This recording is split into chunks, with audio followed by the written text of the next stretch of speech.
সাংখ্যযোগ দ্বিতীয় অধ্যায় শ্লোক নাম্বার 21। তার আগেরটা আমরা একটু পড়ে নেব, 20 নম্বরটা। ন জায়তে ম্রিয়তে বা কদাচিৎ ন অয়ম ভূত্তা ভবিতা বা ন ভূয় অজ নিত্য শাশ্বত অয়ম পুরাণ ন হন্যতে হন্যমানে শরীরে। আত্মার কখনো জন্ম হয় না বা মৃত্যু হয় না, অথবা পুনঃ পুনঃ তার উৎপত্তি বা বৃদ্ধি হয় না। তিনি জন্মরহিত, শাশ্বত, নিত্য পুরাতন হলেও চির নবীন। শরীর নষ্ট হলেও আত্মা কখনো বিনষ্ট হয় না। কারণ আত্মা কোথা থেকে এসছে? পরমাত্মা, ভগবান থেকে। ভগবানকে বুড়ো কখনো দেখেছেন?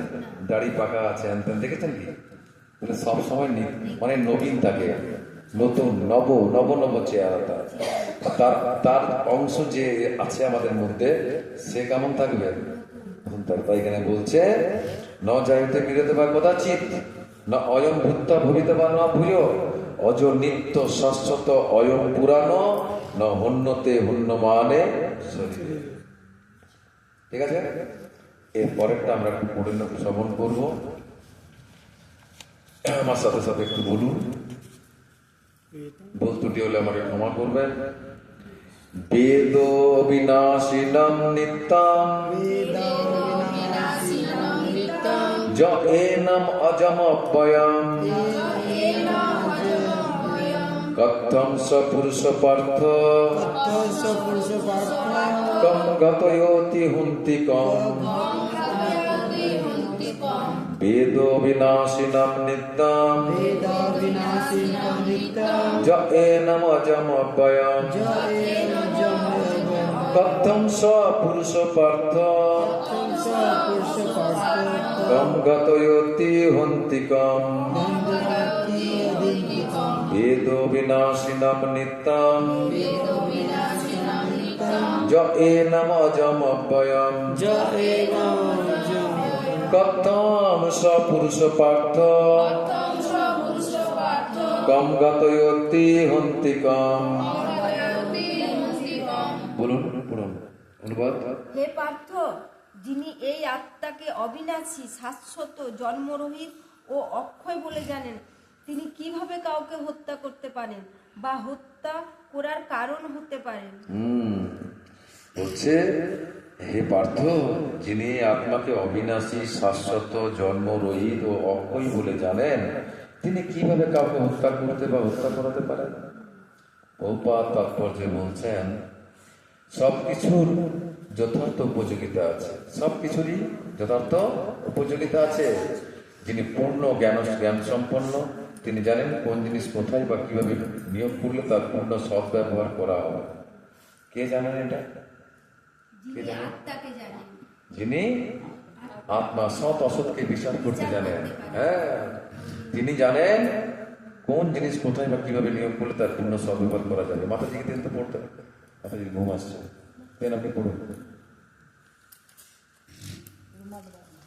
তাৎপর্য পড়ুন পড়ুন। সবকিছুরই যথার্থ উপযোগিতা আছে এবং যিনি পূর্ণ জ্ঞান সম্পন্ন, তিনি জানেন কোনো জিনিস কোথায় এবং কিভাবে প্রয়োগ করলে তার পূর্ণ সদ্ব্যবহার করা হবে। বলুন। তেমনি হিংসারও যথার্থ উপযোগিতা আছে। হ্যাঁ, হিংসারও যথার্থ উপযোগিতা আছে। যেমন, এবং এক মিনিট আমি বলুন, তার মানে এটা হিংসার উপযোগিতা কোথায় আছে? এই যে মাংস, তো মানে মাংস বলি করছে, দেখুন বলির প্রথা আছে, বলির প্রথা গীতাতে আছে, কিন্তু হত্যার কথা কোথাও নাই। বলির কথাটা আছে কিন্তু হত্যার কথা কোথাও আছে? আমরা কিন্তু এটা হত্যা করছি না, কোনো উৎসব নাই, কোনো উপলক্ষ নাই, কিছু নাই, আমরা প্রতিদিন যে হত্যা করে দিচ্ছি, এটা কিন্তু নাই।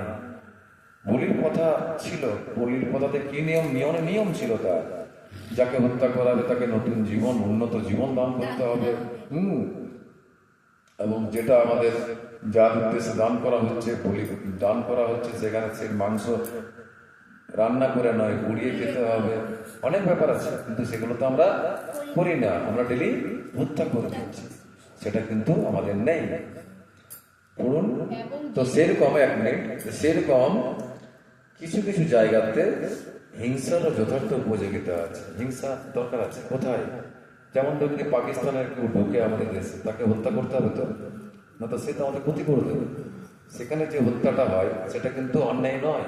সেটা আত্মরক্ষা। হ্যাঁ, আত্মরক্ষা নয়, কারোর নির্দেশ সে পালন করছে, নিজের ইচ্ছা মতো সে হত্যা করছে কি করছে না। কিন্তু কেউ যদি এখানে কাউকে মার্ডার করে দেয়, তাকে পুলিশ ধরে যাবে, তাকে পানিশমেন্ট হবে।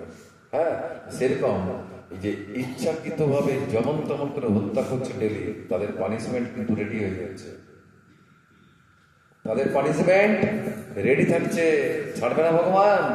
কারণ ভগবানেরই সব সৃষ্টি, ভগবান সবাইকে সৃষ্টি করছেন, আর সেই সৃষ্টিতে বাধা সৃষ্টি করছে কে?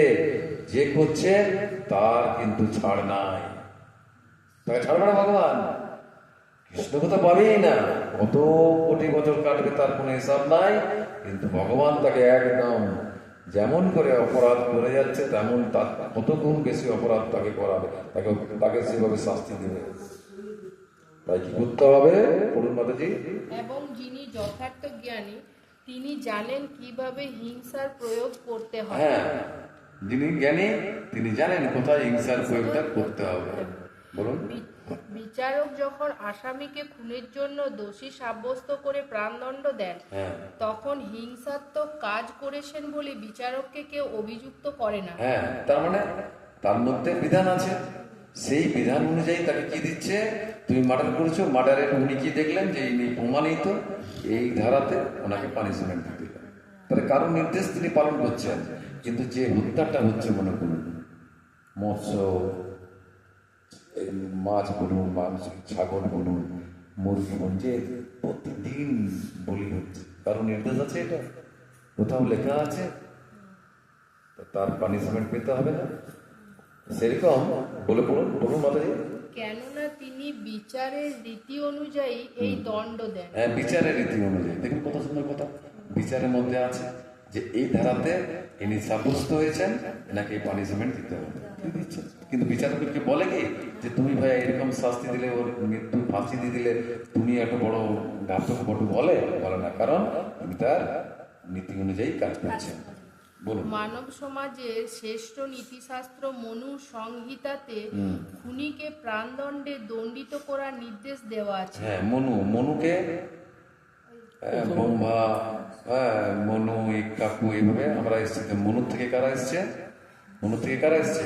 মনুষ্য জীবন, মনুষ্য জাতি এসছে কোথা থেকে? মনু থেকে।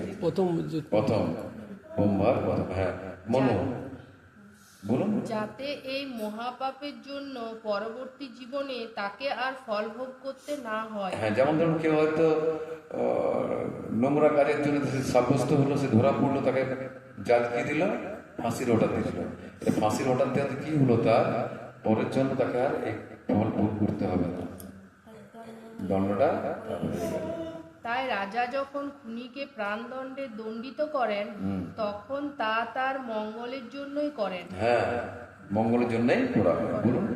তেমনি শ্রীকৃষ্ণ যখন যুদ্ধ করবার আদেশ দেন তখন বুঝতে হবে যে চরম বিচারের জন্যই তিনি এই হিংসার বিধান করেছেন। হ্যাঁ, তাহলে অর্জুন বলবে না এটা আমার অন্যায় হচ্ছে, কারণ যেমন আমরা অনেকে অনেক সময় মনে করছি না এটা ভুল হচ্ছে, কিন্তু না, কৃষ্ণ অর্ডার দিচ্ছে ওখানে, তাই সবারই মঙ্গলের জন্য। বলুন। তাই অর্জুনের কর্তব্য হচ্ছে ভগবানের নির্দেশ পালন করা। হ্যাঁ, সেরকম আমাদেরও আমাদের কর্তব্য কি? ভগবানের নির্দেশ পালন করা। যেমন গীতা কি শেখাচ্ছে আমাদের? গীতা কি শেখায়?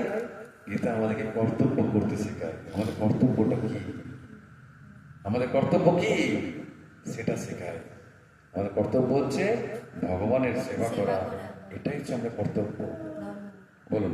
এ কথা জেনে যে কৃষ্ণের জন্য যুদ্ধ করার এই ধরনের কার্যকলাপ কখনোই হিংসাত্মক নয়, যেহেতু তার ফলে মানুষ তথা আত্মার বিনাশ হয় না। সুতরাং সুবিচারের স্বার্থেই তথাকথিত হিংসাত্মক কার্যকলাপের অনুমতি দেওয়া হয়েছে। অস্ত্রোপচার করা হয় রোগ নিরাময়ের জন্য, রোগীকে মেরে ফেলবার জন্য নয়। তাই শ্রীকৃষ্ণের আদেশ অনুসারে যুদ্ধ করার ফলে অর্জুনের কোনো পাপ হবার সম্ভাবনা নেই। ভাবার সম্ভাবনা নেই। উপরন্তু তাদের সমগ্র মানব সমাজের সর্বাঙ্গীন মঙ্গল হওয়াটাই স্বাভাবিক। তাহলে হুজুর যে যুদ্ধ করতে বলছে আর হুজুর বলছে যুদ্ধ করবো না, তার এটা মায়া তাকে ধরে রেখেছে বলে সে বলছে আমি যুদ্ধ করবো না। ভগবান গীতাতে সেটাও বলেছেন, দৈবের গুণময়ী মম মায়া দূরত্বয়া মামে বোঝে প্রপদ্যন্তে মায়া মেতাম তরন্তি। যারা আমার চরণে প্রপত্তি করবে তার যে মায়া, আমারই যে মায়া, সেই মায়া তাকে আর ধরবে না।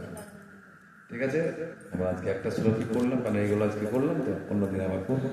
ঠিক আছে, হাত তুলে একবার বলুন, হরে কৃষ্ণ কৃষ্ণ কৃষ্ণ হরে হরে, হরে রাম রাম রাম হরে হরে। ভগবান মঙ্গল হরি নাম সংকীর্তন কি জয়, শ্রীনিবাস প্রভু মানিক চাঁদ প্রভু কি জয়, শ্রীল প্রভুপাদ কি জয়, গুরুদেব কি জয়, অনন্ত কোটি বৈষ্ণব বৃন্দ কি জয়,